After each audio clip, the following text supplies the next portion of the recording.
గురువు శిష్యులు అని అంటే రేవంత్ రెడ్డి తిట్టిండు, జర్నలిస్టుని తిట్టిండు, అంటే తిట్టకనే తిట్టిండు. ఎవడనంటే ముడ్డి మీద అంతా అని అన్నాడు, క్లియర్గా అన్నాడు ఈయన రేవంత్ రెడ్డి. ఎవరన్నా అంటే సిగ్గుండాలి ఆడికి గురు శిష్యులు అనడానికి. ఆయన రాష్ట్ర ముఖ్యమంత్రి, నేను రాష్ట్ర ముఖ్యమంత్రిని, ఇటువంటి పదజాలం ఉపయోగించుతాను ఇందాకనే చెప్పిన. సో వాళ్ళు అన్నారు కాబట్టి పునరావృతం చేయాల్సి వస్తుంది. సో విషయం ఏంటి అని అంటే, దయచేసి దీంట్లో గమనించాల్సింది గురు శిష్యులే, ఎవరు అవునన్నా కాదన్నా. ఏకలవ్యుడు ఎవరి శిష్యుడు అని అంటే ఏకలవ్యుని అడిగితే చెప్తుంది. అంత విశ్వాసంగా ఉండాలి. జస్ట్ ప్రతిమ పెట్టుకొని విలువిద్య నేర్చుకున్నాడు. అడిగిండు అని చెప్పేసి, గురువు అడిగిండు అని చెప్పేసి బొటనవేలు తీసిచ్చాడు. అది గురువుకు శిష్యుడికి ఉండాల్సినటువంటి ప్రేమ, గౌరవం. గురువు అని అంటే ఎట్లా పడితే అట్లా తిరుగుతారు. దయచేసి రేవంత్ రెడ్డి గారు ఇటువంటి వైనాన్ని కూడా మీరు దీంట్లో కొంచెం అంటే ఇబ్బంది కలిగిస్తూ ఉంటుంది. సరే రాజకీయంగా మీరు మాట్లాడితే బాగానే ఉంటుంది.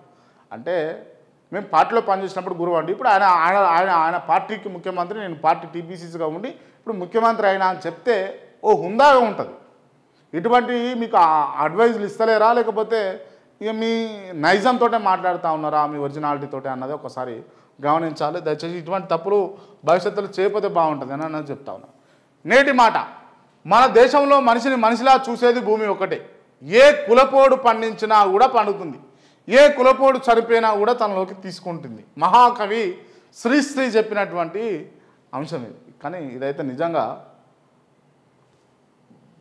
గొప్ప మాట. మన దేశంలో మనిషిని మనిషిలా చూసేది భూమి కంటే భూమి ఒకటే.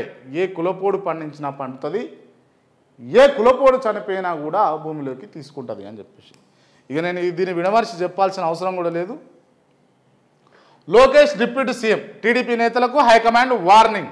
ఏపీ సీఎం చంద్రబాబు మైదుకూరు పర్యటన సందర్భంగా కడప జిల్లా టీడీపీ అధ్యక్షుడు శ్రీనివాసరెడ్డి చేసినటువంటి వ్యాఖ్యలు చర్చనీయాంశంగా మారాయి. ఏపీ మంత్రి, టీడీపీ యువనేత నారా లోకేష్ను డిప్యూటీ సీఎం చేయాలని ఆయన చేసిన వ్యాఖ్యలకు అనేక మంది టీడీపీ నేతలు మద్దతు తెలిపారు. ఈ ప్రతిపాదనను సమర్థిస్తున్నటువంటి ఎమ్మెల్యే సోమిరెడ్డి చంద్రమోహన్ను ప్రకటించారు. టీడీపీ కార్యకర్తల్లో ధైర్యం నింపినటువంటి లోకేష్ను డిప్యూటీ సీఎం చేయాలని చేయడంలో తప్పేంటని ప్రశ్నించారు. మాజీ ఎమ్మెల్యే ఎన్విఎస్ఎస్ వర్మ అటు లోకేష్ డిప్యూటీ సీఎం మాత్రమే కాదు, సీఎం కూడా కావాలని తన కోరికనే అన్నారు. ఎమ్మెల్యే ఆదిరెడ్డి వాసు సీఎం పదవి పవన్కు ఇచ్చినా స్వాగతిస్తానని తెలిపాడు. ఇక ఒక్కొక్కరు వర్షన్ ఒక్కొక్కరు ఎక్కువ అన్నట్టు. ఎవరి ప్రేమాలు సాటుకుంటున్నారు నాయకుని మీద. సో మొత్తానికి ఒక్కొక్కరు ముఖ్యమంత్రి కావాలనొకరు, పవన్ ముఖ్యమంత్రి అయినా పర్వాలేదు, డిప్యూటీ సీఎంగా లోకేష్ ఉండాలనొకరు. కానీ అనలిస్టులను అడిగితే అనలిస్టులు చెప్పేది ఏంటంటే లోకేష్ ఆల్రెడీ ఇప్పుడు ముఖ్యమంత్రే, ఎవరు అవునన్నా కాదన్నా, అడ్మినిస్ట్రేషన్ వ్యవహారాలు అన్ని వ్యవహారాలు ఆయననే చక్కబెడతా ఉన్నాడు, తండ్రితో సమానంగా ఉండి. ఇక ప్రత్యేకంగా ఆయనకు కుర్చీ వేసి ముఖ్యమంత్రి అని రాయాల్సినటువంటి అవసరమే లేదు అని చెప్తా ఉన్నాడు.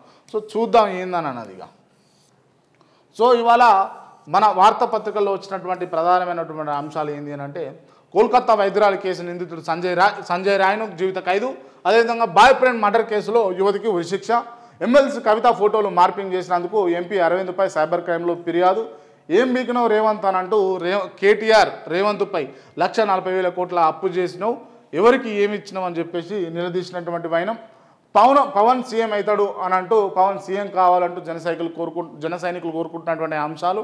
అదేవిధంగా టీడీపీ లోకేష్ డిప్యూటీ సీఎంగా టీడీపీ నేతలకు హైకమాండ్ ఇచ్చినటువంటి వార్నింగ్. ఇటువంటి అంశాలన్నీ కూడా మనం ప్రధానంగా వార్తాపత్రికల్లో వచ్చినటువంటి అంశాలు. అండ్ ఇంకోటి గురు శిష్యుల కలయిక అని చెప్పేసి ఇదొక అంశం. రైతు మహాధర్నాకు పోలీసుల అనుమతి నిరాకరణ, నీళ్ల మంత్రి సొంత జిల్లాలో కూడా సాగునీటికి కటకట అని చెప్పేసి హరీష్ రావు గారు చెప్పినటువంటి అంశాలను అయితే మనం ఇవాళ ప్రప్రథమంగా చూసినాం.